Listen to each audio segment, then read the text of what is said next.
From KSTP, Minneapolis and state leaders prepare for possible Derek Chauvin pardon. Now, the important point in this story is this.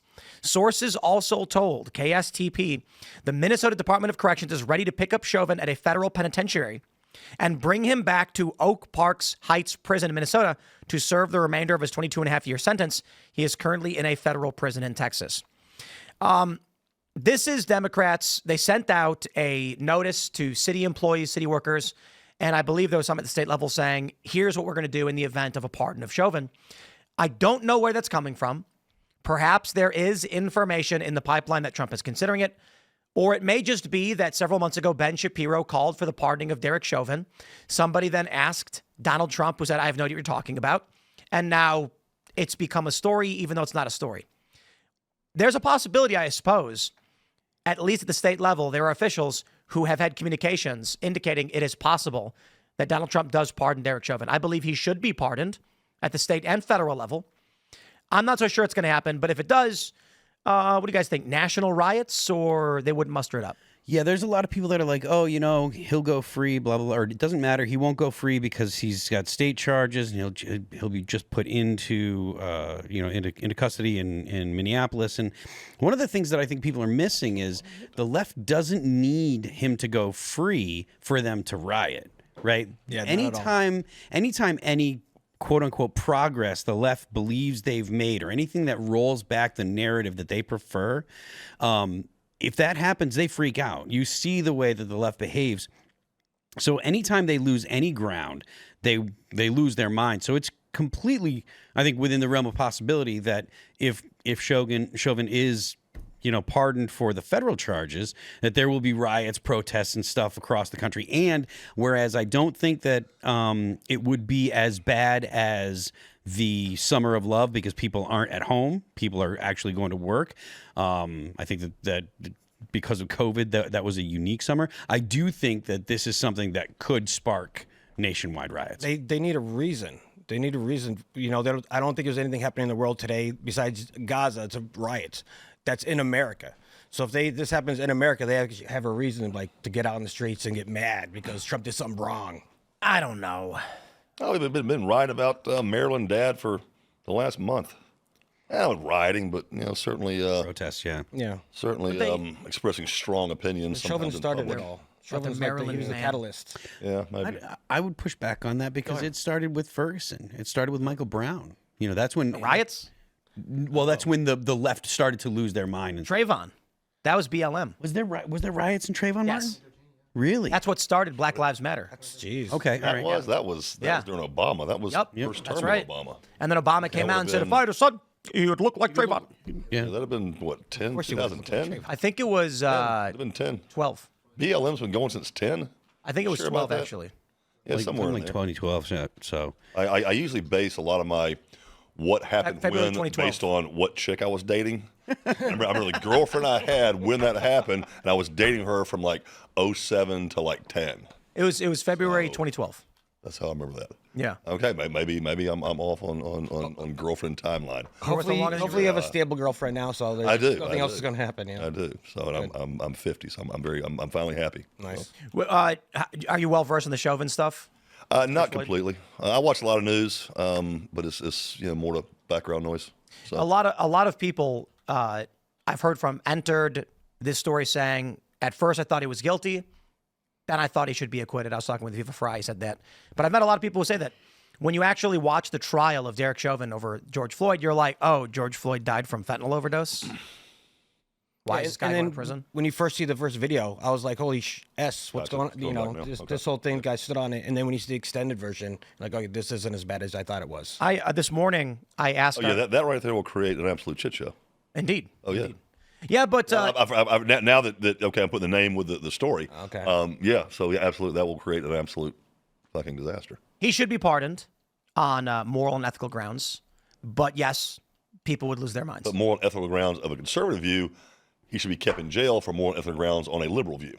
Their ethics and their morals are completely 180 from our ethics and morals. I agree. Yeah. But the liberals' whole model of the world is completely different from our model of the world. It's not parallel. Applying that, Chauvin did nothing wrong because the liberals want him in prison and they want the criminals out of prison.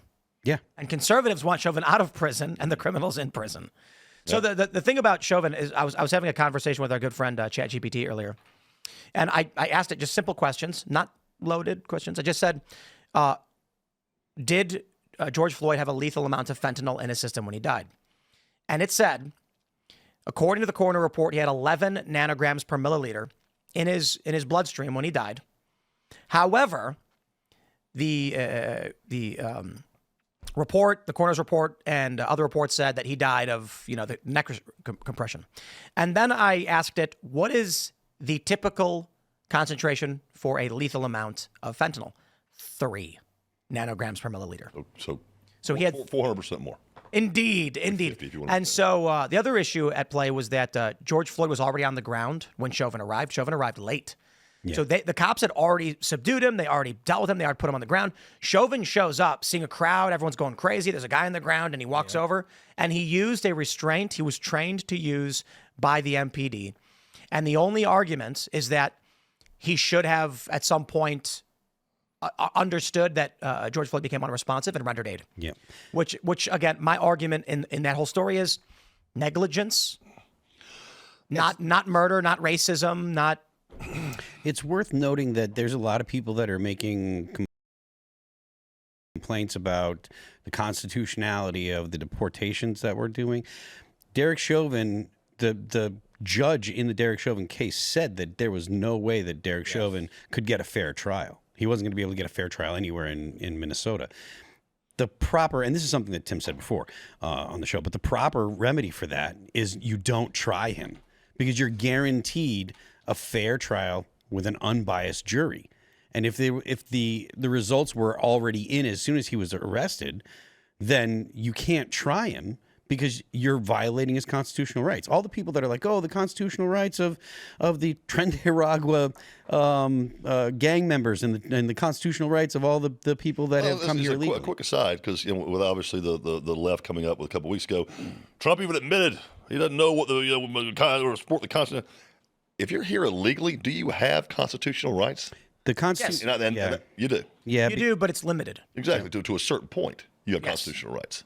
The things in the Bill of Rights are a list of things the federal government can't do. They're not a list of things that the people in the United States can't do. The American people are free to do whatever they want. If it's not specifically prohibited by law, then you're free to do it. There's a lot of people that have that mixed up. So the fact that the Constitution limits the government means that the rights that everyone enjoys, they're rights that are protected because they come from your humanity, not from the government. And they could have found they could have found a different place, like Minnesota. They could have went anywhere in the United States, southern state, that he would get more of a fair trial than actually in Minnesota. Yes. Come on. Well, for state level charges, this is the fascinating thing. Throw everything out. You know what? Maybe the fentanyl thing, I don't know what I'm talking about. Fine. The judge said there is nowhere in the state he's going to get a more fair trial because everyone's already been prejudiced by the media coverage. Okay, my response to that is if you can't have a fair trial, then you're free to go. Yeah, that's the constitutional remedy. Indeed. And you'll hear, again, there you go, smash the gavel. We have 3 more backups, so you can break that all you want. And you'll hear the left making all sorts of constitutional arguments, but this is just evidence that they don't actually care about the Constitution. The Constitution is a means to an end, which the end is allow the illegal immigrants to stay. Twist it to well, look at the South Africa thing. Trump brings in 59 white people from South Africa, and it's the apocalypse. The Episcopal Church shuts down its 40-year-old refugee resettlement program. Over 59 people. All these people in media are screaming Trump's a white supremacist and a racist. These people have argued on CNN that the white people in South Africa should go back to Germany. They say that the white people in the United States are colonizers, should give the land back to Mexico or to the Native Americans. There's literally nothing you can do if you're a white person for these people, but Trump is the racist. Yep.